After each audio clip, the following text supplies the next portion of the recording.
Right, hello. We are live, Alison. We are live. Very good. Yes, very good. And we are here today to talk about planning. I know. Yeah. It's been interesting preparing for this, hasn't it? It's always made us kind of dissect some of the things that we do, as well as some of the things we see within businesses that we work with. Yeah. And where some of our work fits into Mm. planning as well. So, yeah, super interesting to look at it. I think one of the massive observations for me, Laura, is the first part of this in particular kind of looks at all of the different ways we insight people need to influence plans within a business. And I think it is a really beautiful articulation of why our job is so hard. And again, I think it's one of those things that's sort of hidden. We never quite put our finger on, we never, I think, document it in the way that we have done here. And I think it absolutely brings to light what a tough, tough job Insight is, Mm. both client side and agency side, incidentally. Yeah, absolutely. Almost this whole series throughout the summer has shown kind of what a craft is, I think. Craft, that's absolutely it. Okay, Laura, before we start then, let's introduce ourselves because I know a lot of people have signed up for this series who we've never met before, Yeah. which is lovely Mm. to have kind of new people who are sort of yeah interested in our work. So I'm Alison, founder of Kokoro, been doing Insight for a very, very long time. I think we are in very difficult times to understand and read consumers. There's a lot of different sort of factors influencing the world of insight, and I think particularly just how volatile the world is, but alongside that, kind of the changing role of AI, and we're going to reflect on that a little bit more next week. Laura, I've absolutely loved this journey with you. We've sort of created this product between us. Tell us about yourself. Well, I've been at Kokoro for almost 15 years now. And yes, when we first created this was kind of right at the helm on the kind of qualitative side of things. It's been really exciting to see it be used in businesses and all the different kind of gaps that it can plug within a kind of insight team's kind of armory. So Yeah. that's me. Okay, so we've chosen to reflect on planning today because, Mm. of course, insight, it needs to play a very big role in planning if it wants to influence what a company is up to. We thought we would just kind of take a step back and kind of think about what plans are, why we do them, and do they make a difference? And I guess some opening stats, first of all. This is now thinking of businesses, but there is so much evidence out there that suggests businesses that have a plan do better. Yeah, absolutely. And all across that spectrum. I mean, incredible stats here, but right from that startup level, their sort of chances of survival much greatly improved, but also absolute maturity level, the prize that's on the table of faster growth. Yeah. I mean, you might look at this and think, is this crazy? Not every startup has a plan, not every business has a plan. But actually, we've discovered that quite a lot of businesses don't have plans. Mm. They do just literally kind of feel their way through. It is demonstrated here that that's not a good idea.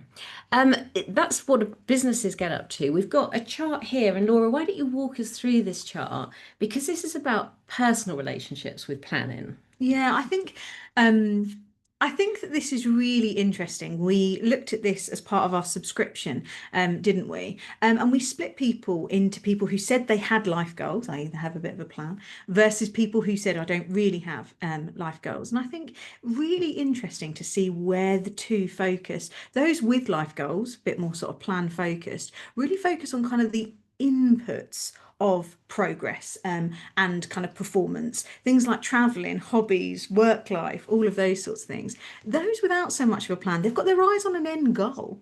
They've got their eyes on money, they've got their eyes on well-being, but less focused on the kind of nurturing, the inputs of that. And so I guess it really shows that a plan impacts how you absolutely act, what you do next, and eventually kind of how successful you are. It does, and almost always, I think, by doing the things on the left-hand side, you end up with the things Yeah, on the yeah, right-hand yeah. side. And I think that's why businesses need to plan as well, because it allows them to do all things, the equivalent of the things on the left-hand side, to then perform better. So yeah, really interesting data there. Laura, we've taken a moment really just to reflect on all of the different sorts of plans that happen within businesses because there are many, many kind of levels and types of plans. And the reason we took a look at this is we're going to show later what the role of insight is in each of these different plans. And I think even here, when we can see kind of, you have plans that are kind of far out, things like, the company vision, to shorter term things like trading plans, the number of people involved. There's very, very far ranging kind of Mm. different sorts of activity that's been undertaken. The interesting thing is in a business, this is often cohorts of different teams working on each of these plans.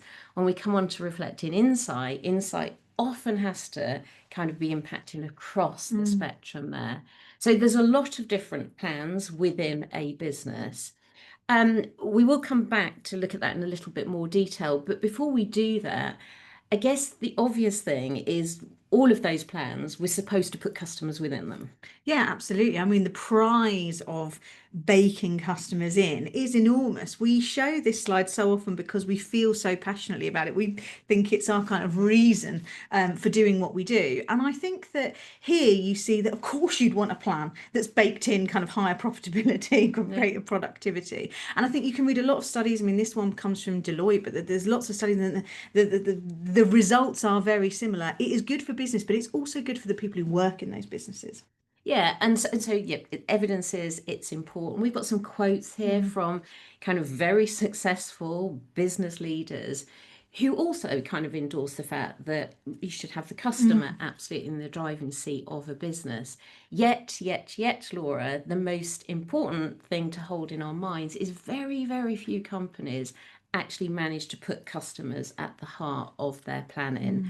Um, we've got evidence from our own survey on the left-hand side. Hundreds of people who've attended webinars, we asked them only a very tiny proportion think their company has nailed customer centricity, got genuine customer obsession. Customer centricity is our hallmark. Very, very low endorsement from many different businesses. So it's very easy to say it. Mm. It's actually surprisingly hard to make that kind of a thing. Absolutely. Um, this chart here is from this audience, a big number of this audience. I think over 100 people filled this in for us. And this is about planning and how it lands within their business. And I have to say, I was slightly shocked at these results. I know. I think that it's interesting, isn't it? There's lots of good that comes with it. It creates a sense of momentum, there's action, people feel on the same page. But yeah, our eyes were drawn to the right-hand side of that chart. Customer baked in under kind of half there. But also that kind of sense of really spotting something that's new, propelling a business along with freshness. Yeah, so and again, the definition there is when planning lands really well, it's sort of organizing us, most Mm. people think and endorse. There's much less ambition about, even an ambition here, isn't there, to have the customer baked in and for that customer baked in to lead to innovation, Mm. an innovation that would put you ahead of rivals. And that is a bias, isn't it? There's a bias towards organization. There's a bias towards thinking plans are about just getting people kind of aligned, singing to the same Mm. hymn sheet. Actually, we're saying we would like to see more of the right hand side. Yeah. And if we believe those very successful business leaders, that's what we need to do with some of our planning. Yeah, absolutely. When you first looked at this, you said it's coordination rather than change, and we need more change. Yeah. Okay, so at some point, we're going to come on to kind of look at some of the ways that we can help people plan, and in particular, kind of our playbook. And Laura, that is a thing that's been used over the last sort of year by some really big brands to really big effect. Yeah, and really interesting kind of types of brands as well, from kind of absolute discretionary to, really quite considered purchasing. And I think that, we've heard a lot about how it's being used, and I think it always makes us very happy when we hear about it being kind of plastered all the way up over marketing rooms and they're planning their calendars to it. But I think so many people just see it as a huge kind of source of insight. They've almost used it, and then every time we see them, they're using it in new and different ways. So it's been very exciting. All right, so hopefully we've established why we should be planning, and we've sort of pushed back on, I think there should be a bit more why about planning that is about kind of putting customers at the heart of the business and leading to innovation. Let's look at how we should go about planning. And the first thing we want to point out really is we've identified lots of different sorts of plans, but I think if you take them up a level, then any plan I think has got to deliver three things. It's got to create a direction, a North Star. That is the alignment of where everybody is aiming, which again, I think we should be aiming for something that's a bit more innovative, that's got a customer at the heart of it rather than just doing.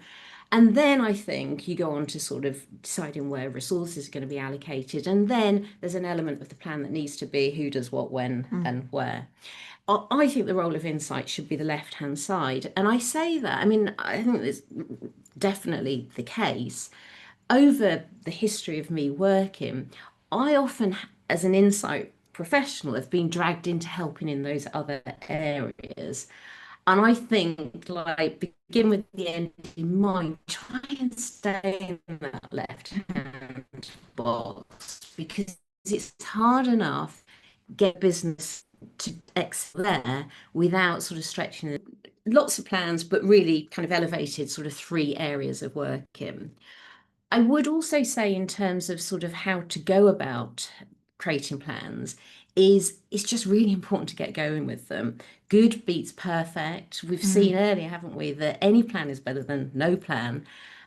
And it's one of those areas where I think you get 70% of the benefit of a plan quite easily. Getting to the rest of it is much harder. And so I think we as an insight kind of world tend to aim for perfection, but perfection can be too slow to really influence an organization.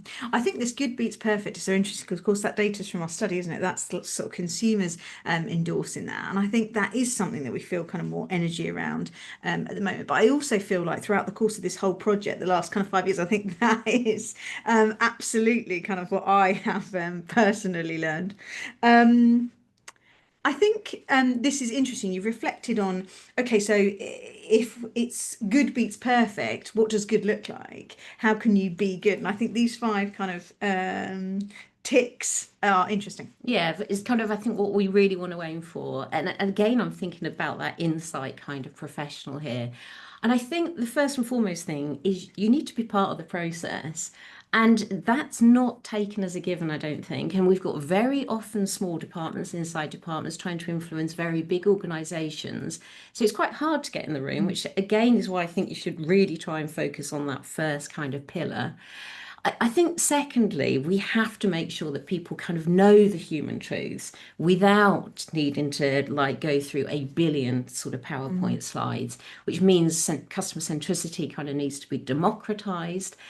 Laura, the third thing, reflect on that. I'm saying make sure that people don't have all of these cognitive errors of thinking they are the customer.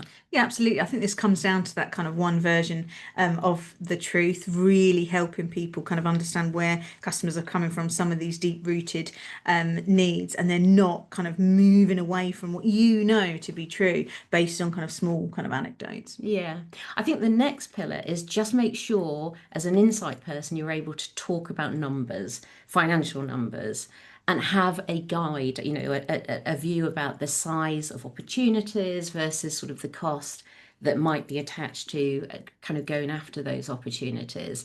And then I think the fifth thing that you really need to be hoping for is that by you being in the room, putting the customer in the room, then plans are going to just be bolder. And that's really, I think, pushing into those final columns, isn't it, of that bar chart we were looking at earlier, that customers are considered, that you are going to innovate, and therefore you're going to be able to deliver something that your rivals are not able to do. So, five kind of golden, I think, sort of principles for what you want to be trying to achieve. Absolutely. When we were planning this, we had an interesting discussion about planning and insight and marketing, and actually how that feels and how different the audience can be. And I think at some level, there's lots of sort of maybe shared language, and there's lots of things that might make us feel very united. But I think just a recognition that actually, when you are getting into these rooms, you are amongst kind of very different thinkers, very different preferences. Yeah, absolutely. And so, yeah, you need to be able to try and talk the language and influence in the way of the audience that you're trying to influence rather than just stick in your own territory. And Laura, you were saying, weren't you, that you asked ChatGPT from all of your interactions with it where you sat. And I think, you know, you are as visionary as any insight person I know, but it still saw you as an insight person. Yeah, well, it didn't seem as precise, Alison, but it put me in kind of meaning making and curious and that side of things. And I think it's interesting, isn't it? Because you are coming at it from kind of completely different audience. You can't see what you can't see or feel. But I think when you start plugging this with some of the other things we've talked about, actually you can see that someone on the right hand side would struggle with good is better than perfect. Yeah. And would struggle with not thinking good is 74 PowerPoint decks as well, with it all very carefully laid out. So be thinking very carefully about who you're trying to influence whilst you're in that room. Okay, so that's kind of some of the hows there. What we want to do now is just reflect on what plans we generally are trying to influence within organizations as insight professionals, and some of the tools that you kind of need to deploy to actually make that successful. So Laura, we're going to go back to those original plans that we talked about earlier. So there are a lot of plans within a business. I'm going to just very quickly unpick them here. So on the right hand side, we start off with kind of the macro, the long run kind of plans that we're trying to influence. And from an insight point of view, we really need to understand very deep kind of narratives, needs that plan can accurately kind of tap into. If we move sort of to the left of that, we also as insight people need to understand kind of the demand for our products and services. And of course, that isn't just sort of in terms of behaviors. More importantly, is the emotions that are driving those behaviors.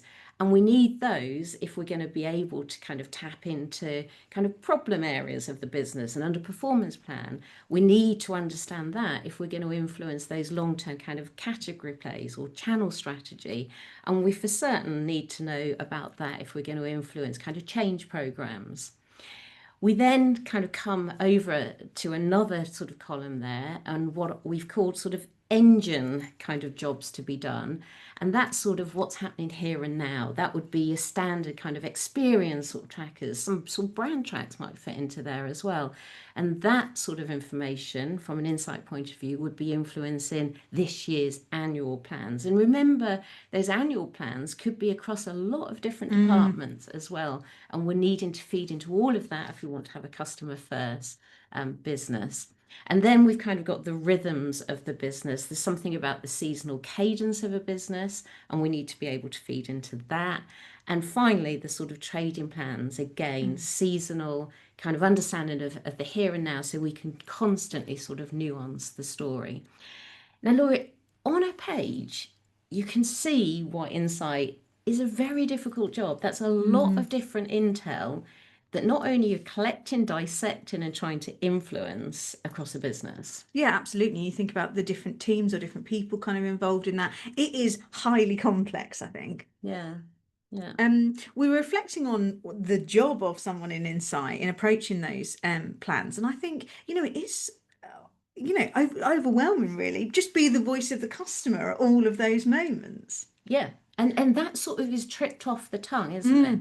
And if you were in finance, I think there'd be a really clear view of all of the jobs the finance team have got to be done. I don't think there's always such a clear view of all the jobs Insight have got to do across the business. And without it being there for people to see, it's really easy to underestimate the job that has to be done. So yeah, so phenomenally difficult challenge, I think. We're just going to reflect a little bit on each of those territories, because if you're going to influence, I think you really need to understand how you're going to make people feel in each of those different modes. Yeah, and what your role is, what sort of vision you should have going into it. Yeah. So the first role we said was to really understand the future, the long-term shifts. So here, Laura was scanning the horizon. Yeah, absolutely. We call this one the scout. This is about understanding kind of what is moving. It's about being able to help input into kind of scenario plans. It's about being able to see what is kind of coming next. Yeah. And really within a business, this is about creating scenarios, isn't it? It's about creating an understanding of all of the kind of different possibilities that might be happening so that the business is able to very early on spot whether those things are coming out to be true. And if they are, then you're kind of prepared for them. You're kind of hedged against a world of different kind of possibilities. So ultimately, you're prepared for anything. Mhm. Okay, the second area that we need to work on in terms of our planning then is understand the demand. And as I said, Laura, this is not just the pounds demand, which is one thing that we Mm. need to know, but more important is to know the emotions attached to that demand. Yeah, absolutely. Ensuring things are kind of completely rooted in what really matters to customers in the way that it matters to them. I think this is very, very high on empathy. It is really high on getting stakeholders to kind of really feel, really kind of walk in the customer's shoes. And we've talked so much about the empathy gap. And I think that's important in kind of all of these areas. But this is probably an area that takes on kind of new meaning. Yeah. And so this means when we're thinking things like channel strategy, that you're absolutely rooted in what we're doing, but what, kind of why we're doing it, Mhm. what emotional kind of leverage you're going to put against it. Okay, moving slightly more kind of day to day then. So this is looking much more at kind of the here and now kind of planning. This is really taking anything that the business is doing and making sure that you're able to optimize that in a way that kind of corrects today, but has a mind on where you want to go in the future as well, so that you're kind of, moving in a little zigzag towards that future kind of state that you want to be in. Yeah, absolutely. I really like the name of the tuner because that's absolutely kind of what this is, isn't it? It's just making sure that those plans stay on track. And when we were talking about this, I had that vision in my mind of when something's just a degree off and where in the world you end up. And I think that is absolutely the job here to keep people on course. Yeah, and I think if we've done our job here, then I think that's absolutely right, that observation that you know what's happening, but you also have got attached to that a sense of how you can move that to be able to move to a Mhm. better to a better state. So I think tuna is absolutely right. So the fourth area that we think insight people need to be kind of working on is just developing this sense of rhythm Mm. across the business. So this is really unpicking from the consumer's perspective, the kind of seasonal arc of the year, the thing that's going to happen every single year within a business that you need to be kind of reacting to absolutely optimize the opportunities. And we've called this the refresh button because there's a job to be done in just understanding the arc, but the real skill is being able to refresh that arc so it's good for this year. Yeah, absolutely. Being able to kind of move it on, give it kind of super kind of relevance. And I think this then starts to get paired with some of the things you will have learned through other kind of areas, I think, knowing what's important this year, what's kind of moving, what's shifting, so that you can bring that refreshed perspective to it. Yeah. Okay, so I hope we've built a picture there that planning is complicated. There Mm. are many different sorts of plans. We are one insight team often even in really quite big companies that may Mm. only have a handful of kind of people doing it. We've got a lot of plans to influence, and the skills needed to influence need to be kind of situational. Mm. You can't just have one approach because the outcome is different Mm. depending on all of those different plans. So we've looked at kind of what gets in the way of planning Mm. and good planning. It's no surprise really that money is an issue. Yes, absolutely. No budget and feeling kind of really squeezed. I mean, we've reflected on that a lot when we've looked at the money that goes into something like management consultancy Yeah. versus insight. This is kind of a real chain, isn't it? Yeah, absolutely. And I mean, I thought commercials would be customer could be in number one place, Mm. but it's just edged out by that money, isn't it? That there just isn't the budget. And that's a sort of a crazy situation, isn't it? When you look at the return on investment for being more customer Mm. centric. And also, I think when you look at the possibility of customers sort of edging up that chart we Mm, looked at earlier, and that a plan just isn't about organisation, it is about competitive mm, advantage. So, I think good ammunition there mm. to call for additional And we took budget. top box there. That was always. That was Right. the sometimes Yeah. level as well. So I think you start to see it really pinching. Yeah. Really like a question here, isn't it? That if customers are so important, the ROI is attached to it. Why have we got this situation at the moment where this isn't our information, it's information that's been put out there in the public domain? It shows that marketing directors are choosing not to prioritize research at this moment in time. Yeah, I know. Sort of shocking. How low that is. I think we know that we can feel that, and we've kind of seen that in different ways. But I think it's very hard to see the difference between marketing spend and market spend. Yeah, and I think the truth is when you look at that chart and you look on the things on the left-hand side, what they're prioritizing is sales today, really, isn't it? Mm, And in today's market, you can see why that is tantalizing. Very tough, flat markets generally across almost every sector. So you are prone to sort of think about how can we solve today's mm, problem. And I think it's our role to actually kind of call this out and say, if we can't make those plans sort of stick and just take a mm, moment to reflect on customers and think about our longer term mm, position, then we're going to be in that cycle forever. mhm. So I think by bringing it into plain sight that we do have these roles to play, they're very important roles to play, but we have to set some aside money and time to be able to make that happen. Yes. We should say that this is from beyond Bigger Than Biscuits.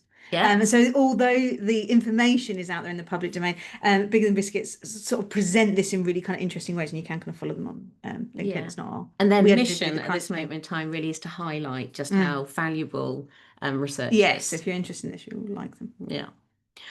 Okay, so we just want to pause for a moment to kind of anchor all of our different outputs, and people who subscribe to our services will be familiar with a lot of these.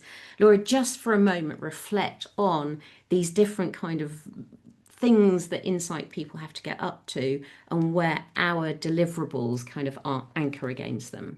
Well, I think this is something we're so excited about with our study and have been kind of from the beginning, that we know that budgets are under pressure. And actually, this provides really kind of interesting ways, I think, to plug those gaps. We always talk about kind of bang for your buck when it comes to these sorts of things. But yes, we cover this spectrum really well, I think. We're going to talk more about our playbook, but this absolutely spells out the rhythm of the year.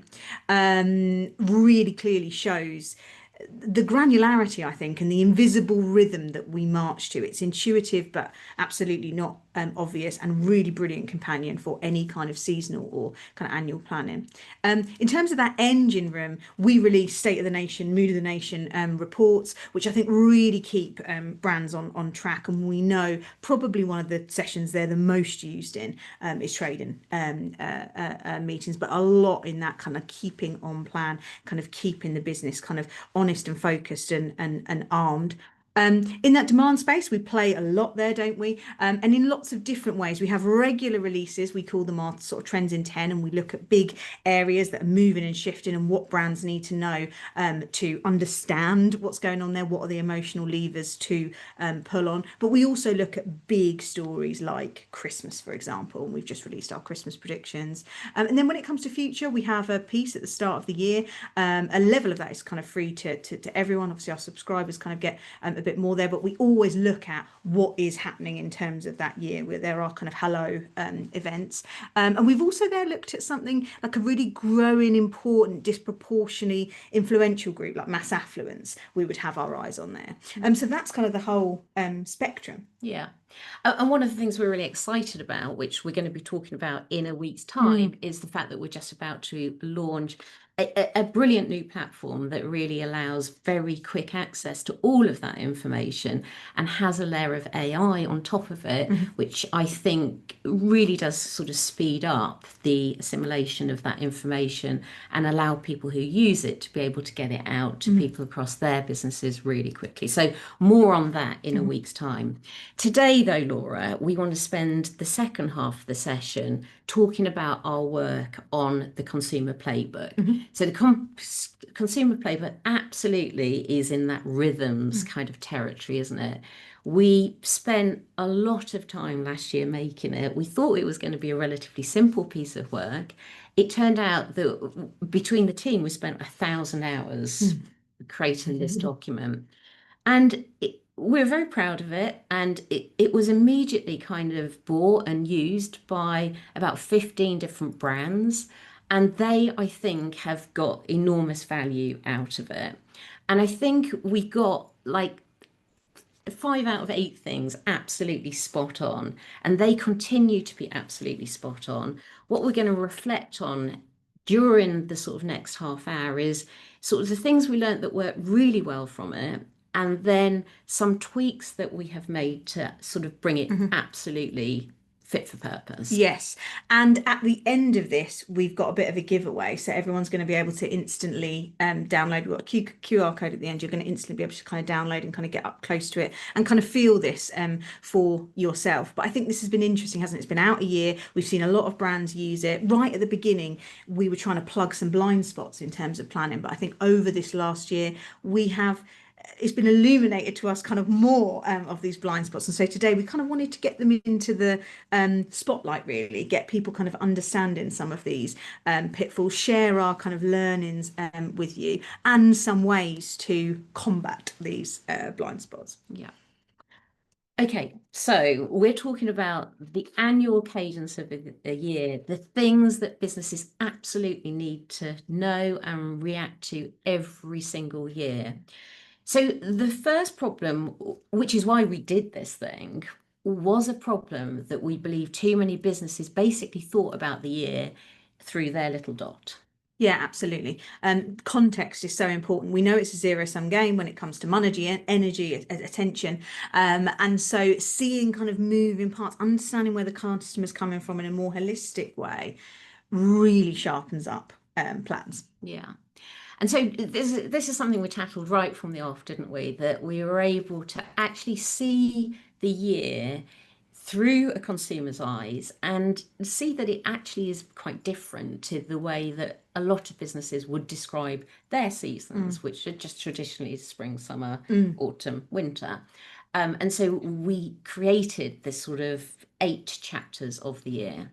Yeah, absolutely. And I think these are so customer led, aren't they? They come from these deep needs, these kind of deep emotions. And not only does it help you stand back and see the whole year, but within all of this, because we're pulling on that huge sort of data set, we are able to kind of see lots of different things kind of impacting different kind of sectors. It really is that kind of whole kind of messy world kind of coming together to spell out a rhythm. So whatever you do, make sure you are stepping back and seeing as many moving parts as possible. Yeah, the whole customer's world, not your Yeah. dot. Yes. Problem number 2 was a year's not a year. Mm, That sounds, well, in some ways it sounds obvious when you say it, doesn't it? That, if you're talking to someone who's at university, then a year is absolutely an mm. academic year. And what we discovered in businesses that a year's not a year as Mm. well. Yeah, absolutely. I mean, within different sort of cohorts, your kind of marketing team might be more kind of based around a kind of calendar year and kind of typical seasons. Finance department way more based on a kind of tax year. Other departments kind of really focused on that business year. Of course, we're coming at this from our own personal lens. If you just happen to be in that kind of family, school, big moments, you're going to come at it from that perspective as well. And so imagine kind of getting all of those people together and talking about autumn. There's a surface level that absolutely looks like you're talking about the same thing, but it starts at a different time and it means very, very different things to people. Yeah. And so I guess what our work did was just allow businesses to kind of get everyone on the same Yeah. timeline and to align their activities. And so we give a view here, don't we? I think this is Health. health, yeah, and what that means across different points of the year. I think people have told us that in doing this, what they realised is that they have a lot of things happening in certain weeks of the year, and then they had huge blanks within their Mm. calendar. And by forcing this kind of arc and overlaying it onto kind of the customer narrative in relation to something like health across the year, it means you can always continue to talk to people, because Yeah. on something like health, they never stop thinking about it, even if your product maybe is Mm. slightly less relevant at that time. Yeah, you did some amazing work with the retailer thinking about how they could bring forward their season. And the playbook was kind of really based on that. How you can make spring start way earlier than it kind of has done in their kind of history. Yeah. Okay, so third problem then. I think this is really interesting. This is nature's invisible rhythm that we all kind of march to, and is very deep rooted in us, and yet is very difficult to talk about or even see. Yeah, absolutely. And I think, this is why it took 1,000 hours, didn't we? Because we thought we were going to have probably a quite simple view of the year, and one which I think is where people usually end up internally when they talk about seasonal planning, which is one that really is all about seasonal events. You go from Easter or Valentine's Day to, Mhm. Easter and the bank holidays, and then you kind of, put on other Mm. sort of important kind of events through the year. What we realised is, of course, that has a role to play, but actually, just the number of daylight hours, Mm. how hot or cold it is, actually really does influence kind of what you're doing at any one Mm. time of the year as well. And so this is something we don't talk about, but actually really has a very big impact on what people are up to or want to achieve for Yeah. each part of the And year. what we found is that so many calendars were sort of an oversimplified view of this, weren't they? They were like based on kind of calendar events, like dates, things that are quite kind of locked in that we can talk about, or very extreme moments of this, not the invisible rhythm that we march to all the time that impacts us week on week, but the kind of key sort of seasonal spikes, I guess. And so a lot of calendars that people were using to plan to in then the face of this looked sort of slightly too simple, missing kind of important understanding of where people are actually at. Yeah, absolutely. And I can't stress enough that that's what we thought that sort of was going to be to begin Yeah, with, didn't we? And the first thing we did was actually compile this massive long list of every single calendar they, event yes, possible. And actually, it turned out to be relatively unimportant compared to the other yeah, things. Because really, what drives people, again, are these things, the weather, the temperature, the daylight hours that have been within our bodies for millions of years, mm, and they have this sort of invisible force. You're going to talk to this one, Laura. I'll bring out another one of these moments of the year, but this is the moment where it's suddenly warm enough to stand still. yeah, absolutely. We see these kind of peaks. That's what we're looking for, kind of peaks on the data, moments things fall off. I mean, we've got 8,000 sample in each of those bars now. So that movement is something you can really feel. And this is kind of late April into May, and it's sort of soaked in the atmosphere, kind of people watching. Of course, it's got a novelty to it at that point in the year because we haven't had it very much for kind of so long. But it is the moment where it just feels light enough to pause, warm enough to stop, to slow down, and really kind of soak in what's around us. Yeah, and I want to reflect on another one which happens around the middle of January. And this is the point where we have a peak in the number of people who are concerned for their parents, Yeah. elderly parents. And what happens is we get together with them over Christmas. We see that they're 1 year older, a little bit frailer. You then wave goodbye to them, they go home. It gets cold in January, and sort of flus and viruses come like around, and we become very concerned about them. And these are the things that I think we'd all be able to feel and know they're Mm, a thing once they're described to us, but we don't know them yeah. because they just are invisible, and we focus on the more obvious things of these calendar events. So we have identified every single one of those throughout the year and told them through stories, and we've got 150 beautiful stories, and Mhm. you've said Goldilocks detail. Yeah, because I think we have got that kind of robust data. So it is kind of undeniable. You can really get people on that page, but it's also accompanied with real kind of human heart of understanding what emotions are really driving that, what's really going on for people, what sort of messages would they be kind of really receptive to at that time. Yeah. And I think one of the builds that we've done this Yeah. time round is sort of elevate that, take that up a level and say, okay, this we're looking at the first period of the year, which is very kind of hunker at home. And we're looking at all of the sort of jobs to be done Mhm. during this time, because you've kind of got to know where you fit in, but also maybe some of the things you're Mhm. competing against during that time as well. Yeah, absolutely. And it's really is based on those appetites, those desires, isn't it? It's so moved on from a kind of calendar moment. This fourth problem is one we had our eyes on from the very beginning, isn't it? Because of course this is our data, which helped us to understand just how short people's kind of planning horizon really was. This is consumers. Yeah, absolutely. I mean, 43% of people just plan in a week in advance, and three quarters, Mm. a month in advance. So, I mean, what that really says is you can't speak too far in advance. You've got to have just the right message at just the right time. These moments in the years kind of come and go very fleetingly. Mm. You've got to be absolutely on it in the moment. Mm. Otherwise, you literally will become wallpaper, because we know the human brain is just insanely good at editing out Mm. anything that isn't hyper relevant to us. So we knew planning was really important. We have doubled down in this version to spell out every single week of the year and exactly kind of what people will be feeling, thinking, and doing in that particular week. Yeah, this kind of granularity, I think, is something that set it apart. I mean, we were having a conversation with a client the other week, who was sort of dissecting it really and talking about what has really helped them. And I think this level of granularity just speaks to businesses that are really, really focused and are absolutely kind of playing for every inch, very competitive. Yeah. Okay, so we're kind of moving into sort of new problems, if you Mm. like, that we're looking to solve. And this is our data on the left-hand side. We basically have tracked for the last 6 years people's personal priorities and people's fears in the world. And what we see on the left-hand side is we went through a period where people became way more fearful Mm. of the world. We'd had COVID, we got the cost of living crisis, we kind of had war and turbulence to that. And we've seen fears grow and stay now at a level. It's almost like you can't become more fearful. And actually, a lot of people are just tuning out of the world, just Mm. holding that global sense of it's not good.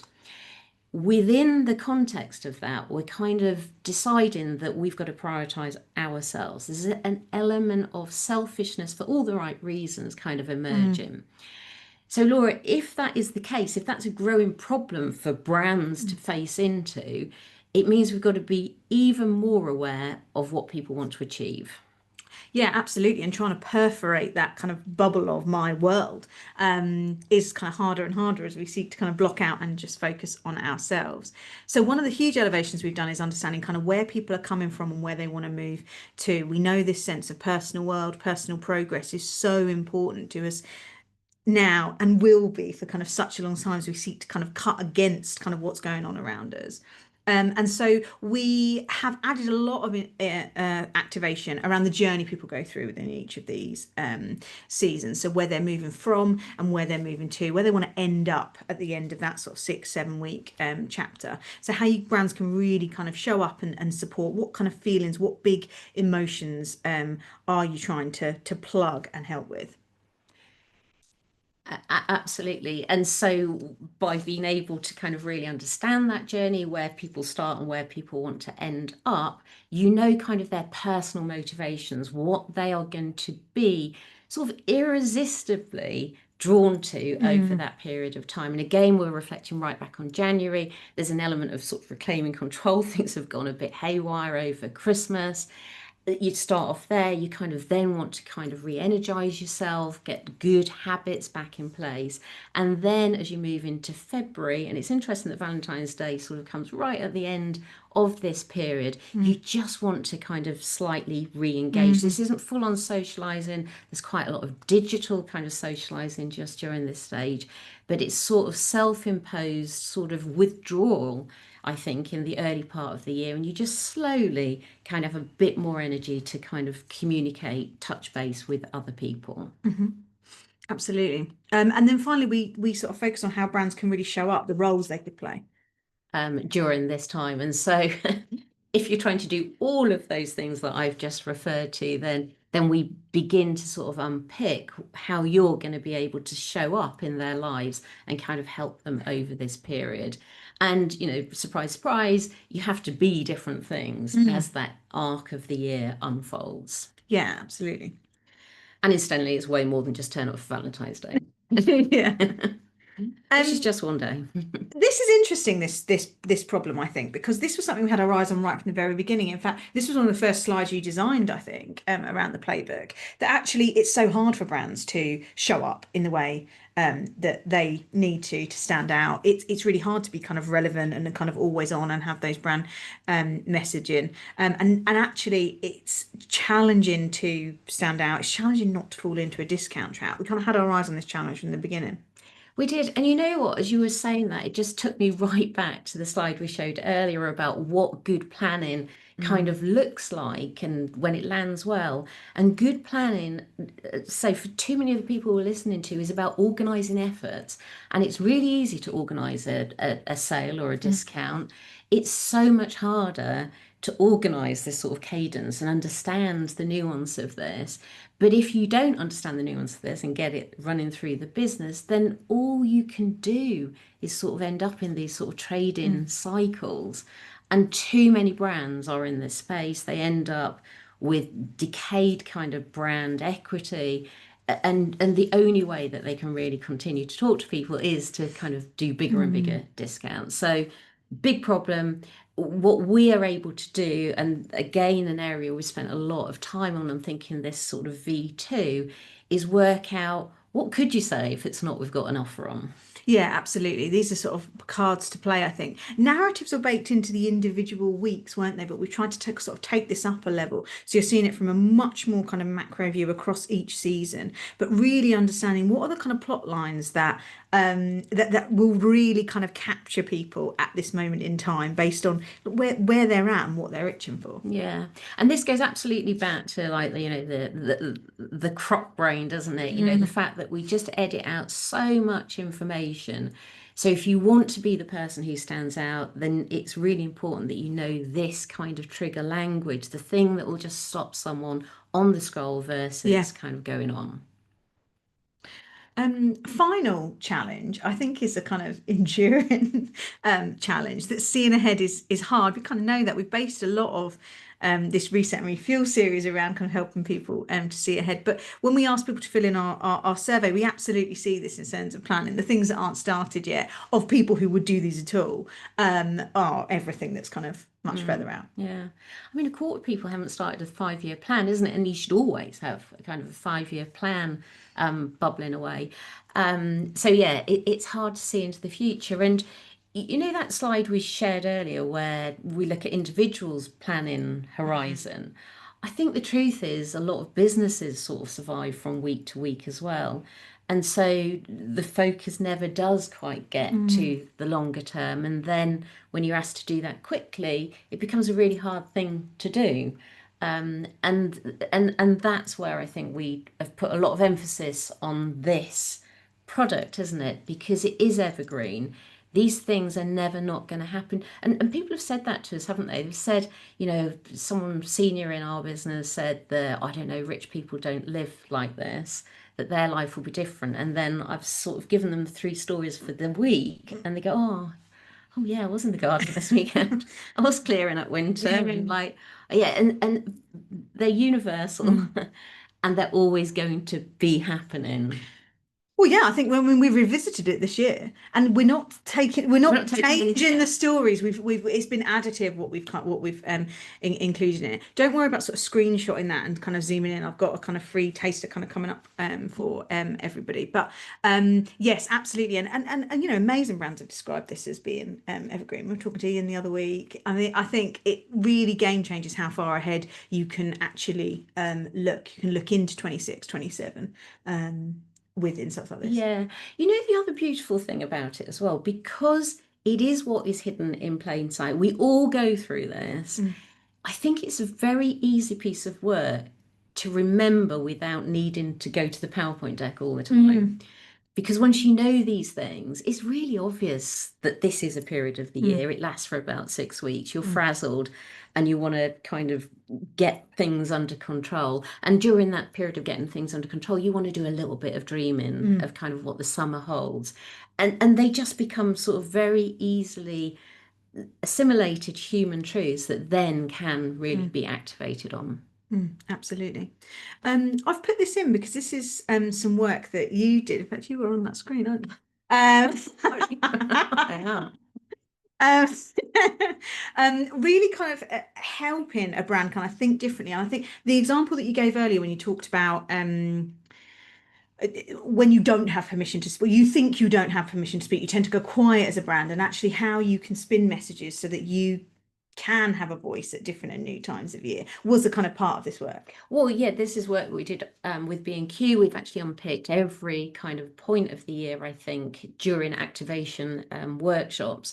But I think that, yeah, two things kind of really came through this work for me is by having this sort of body of information, uh, buyers were able to move away from thinking about products and think about how they kind of fit into people's life and in quite transformational ways, like, you know, like a moment where they would, yeah, actually, we sell well-being, we sell progress. You know, we sell dreams, like, you know, in the depth of January, thinking about what my Mm, garden is, rest and relaxation, the mm, ultimate kind of, you know, moment in July that's going to come off. And we're building towards that right the way from January. So I think absolutely that. And then I think this particular quote here is around Christmas ranges, and kind of moving away from something that was very kind of price driven to sort of much more benefit, emotions led, and had huge kind of impact in terms of their mm. sales. Yeah, incredible. Incredible.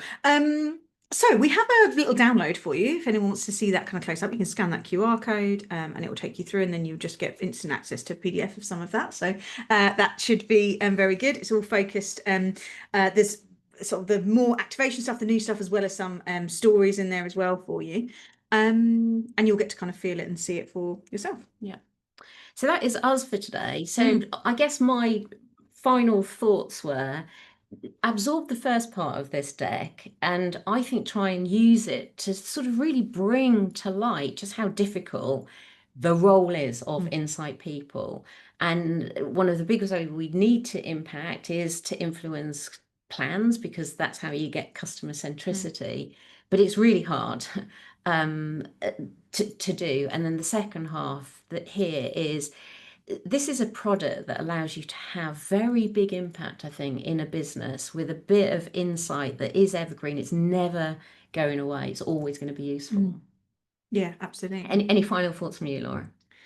Um, I think that that good is better than perfect. It's just Yeah. it is really kind of exciting, I think. And I think that we've seen so many people sort of take something like the playbook, be kind of really excited about it, and just sort of start. And it's been very exciting, I think, to see it in kind of different brands. So I think that kind of mindset when it comes to planning is important. And I think the other distinction that you made around it not being about organizing and coordinating, it being much more about creating change, I think, Yeah.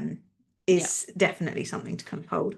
Okay, and then final thing is to really signpost. We're back next week. Yes. And next week, we're going to be talking about AI on a few levels. We're firstly going to be saying what are consumers doing with AI, what they're thinking about it, and how they're using it within their own lives. We're then going to reflect on how AI is influencing the world of research. And we're Mhm. actually going to lift the lid completely transparently on how we are using AI tools at every stage Mm. of the research process, where we think it's a hit and where we're quite worried about it. And then finally, we're going to reveal our own platform where we have injected, I think, AI in really clever ways, hopefully to make insight more accessible and quicker, I think, to distribute across an organization. Mm. Exciting, very Yeah. exciting. So we'll be back next week. We'll see you then. Yep. Bye bye.